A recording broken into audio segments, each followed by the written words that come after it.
আসলে অনেক স্মরণের যে ছেলেটা আজকে নাই, বিগত 5ই আগস্টের সেই কঠিন সময়ে এদেশের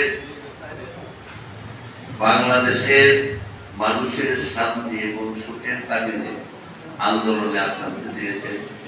সে সহ সকল শহীদদের আত্মার মাগফিরাত কামনা করি। 24 নয়, শুরু হয়েছে আমাদের 16 বছর আগের থেকে। তো আজকে এই স্মরণ সভায় বাংলাদেশ জাতীয়তাবাদী দল বিএনপির তরফ থেকে এবং আমাদের বিএনপি অঙ্গ সংগঠনের তরফ থেকে এবং আমাদের নেতা আহমেদা নেতা আমার তরফ থেকে তার আত্মার মাগফিরাত কামনা করি এবং তার পরিবার বর্গের প্রতি সমবেদনা জানাই, শোক জানাই এবং মহান রাব্বুল আলামিনের কাছে আমরা কায়মনোভাবে প্রার্থনা করি আল্লাহ পাক তাকে সহ সকল শহীদকে যেন বেশ নসিব করেন। সবাই বলি আমিন। আমি আব্দুল কুদ্দুস খান মজলিস মান সাগর, কিন্তু আজকে থেকে সাথে রাজনীতি করে নামটা ভুলে যায়। আব্দুল বাদ কুদ্দুস খান মিষ্ট করবে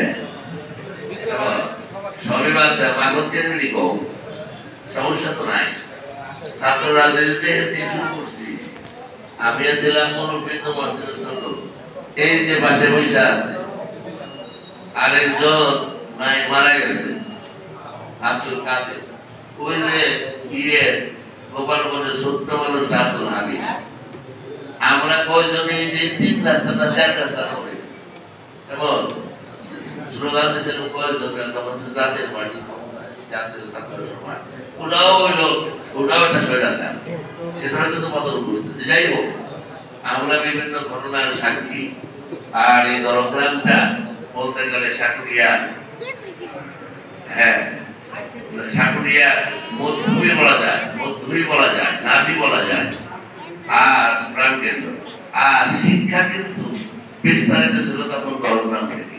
কেমন সে ঢাকা থেকে এসে কিন্তু পাশ করার জন্য আমাদের ছাত্রের দরওয়াজ দেওয়া থেকে এইখান থেকে পাশ করছে। তো যাই হোক, মনিরুজ্জামান সাহেব আজকে নাই। আমাদের ছাত্ররা ওরা অনেক অবদান আছে। তো আজকের দিনে আর আমি কথা বাড়াবো না। বিয়ের আগে বলে ইফতারির আগে, তাছাড়া ওখানে দেখলাম আরো কেউ তৈরি করতেছে, ইফতারি করতেছে। হ্যাঁ ওরা কেন না? ও আচ্ছা, না ইফতারি বসে করলে তো তাই আমরা